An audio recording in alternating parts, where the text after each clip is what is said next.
ಇನ್ನು ಮತ್ತೊಂದು ಕಡೆ ನಾಳೆನೂ ಕೂಡ ಶಾಸಕಾಂಗ ಪಕ್ಷದ ಸಭೆಯನ್ನು ನಡೆಸೋದಕ್ಕೆ ಬಿಜೆಪಿ ನಿರ್ಧರಿಸಿದೆ. ಹಾಗೆ ನಾಳಿನ ಸಭೆಯ ನಂತರದಲ್ಲಿ ಸದನದಲ್ಲಿ ಭಾಗಿಯಾಗುವ ಬಗ್ಗೆ ತೀರ್ಮಾನವನ್ನು ತೆಗೆದುಕೊಳ್ಳೋದಕ್ಕೆ ನಿರ್ಧರಿಸಲಾಗಿದೆ. ಎಲ್ಲ ಶಾಸಕರು ನಾಳೆ ಹಾಜರಾಗಬೇಕು ಅಂತ ಬಿಎಸ್ವೈ ಸೂಚನೆಯನ್ನ ಕೊಟ್ಟಿದ್ದಾರಂತೆ.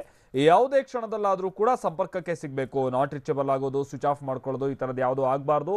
ನಾವು ಎನಿ ಟೈಮ್ ನಿಮ್ಮನ್ನ ಸಂಪರ್ಕ ಮಾಡೋದಕ್ಕೆ ಪ್ರಯತ್ನ ಪಟ್ಟಂತ ಸಂದರ್ಭದಲ್ಲಿ ನೀವೆಲ್ಲ ನಮ್ಮ ಸಂಪರ್ಕಕ್ಕೆ ಸಿಗಬೇಕು. ಹಾಗೆ ಪರಿಸ್ಥಿತಿಗೆ ಅನುಗುಣವಾಗಿ ಮುಂದಿನ ತೀರ್ಮಾನಗಳನ್ನು ತೆಗೆದುಕೊಳ್ಳೋಣ. ಹಾಗೆ ನಾಳೆನೂ ಕೂಡ ಸದನದಲ್ಲಿ ಹೋರಾಟವನ್ನು ಮುಂದುವರಿಸೋಣ ಅಂತ ಇವತ್ತು ಶಾಸಕಾಂಗ ಪಕ್ಷದ ಸಭೆ ಸಂದರ್ಭದಲ್ಲಿ BS ಯಡಿಯೂರಪ್ಪನವರು ಸೂಚನೆಯನ್ನ ಕೊಟ್ಟಿದ್ದಾರೆ ಅನ್ನೋದು ಗೊತ್ತಾಗಿದೆ. ಮತ್ತೊಮ್ಮೆ ಶಾಸಕಾಂಗ ಪಕ್ಷದ ಸಭೆ ಸೇರ್ತಾ ಇದ್ದೇವೆ. ನಾಳೆ ನಮ್ಮ ನಿಲುವೇನಿರಬೇಕು, ಹೇಗೂ ನಾವು ರಾಜ್ಯಪಾಲರ ಭಾಷಣವನ್ನು ಬಾಯ್ಕಾಟ್ ಮಾಡಿದ್ದೇವೆ. ನಾಳೆ ಚರ್ಚೆ ಮಾಡಬೇಕು. ಆ ಚರ್ಚೆನಲ್ಲಿ ಇವತ್ತು ಬಾಯ್ಕಾಟ್ ಮಾಡೋದ್ರಿಂದ ಭಾಗವಹಿಸಬೇಕು ಬೇಡವೋ, ನಮ್ಮ ನಿಲುವೇನಿರಬೇಕು ಅನ್ನೋದ್ರ ಬಗ್ಗೆ ನಾಳೆ ಬೆಳಗ್ಗೆ ಎಲ್ಲ ಕುಂತ್ಕೊಂಡು ಚರ್ಚೆ ಮಾಡಿ ಒಂದು ತೀರ್ಮಾನ ತಗೊತೇವೆ. ಈ ಸರ್ಕಾರ ಜನರ ಪಾಲಿಗೆ ಬದುಕಿದ್ದು ಸತ್ತಂತಾಗಿದೆ. ಪರಸ್ಪರ ಸಮನ್ವಯ ಇಲ್ಲ, ಬಹುಮತ ಇಲ್ಲ.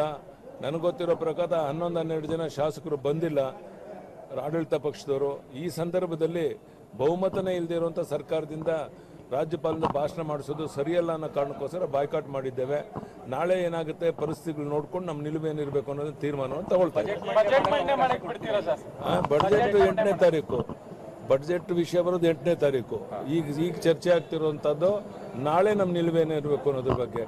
ಬಡ್ಜೆಟ್ ವಿಷಯದ ಬಗ್ಗೆ ಆ ದಿನ ಕುಂತ್ಕೊಂಡು ಚರ್ಚೆ ಮಾಡ್ತೇವೆ.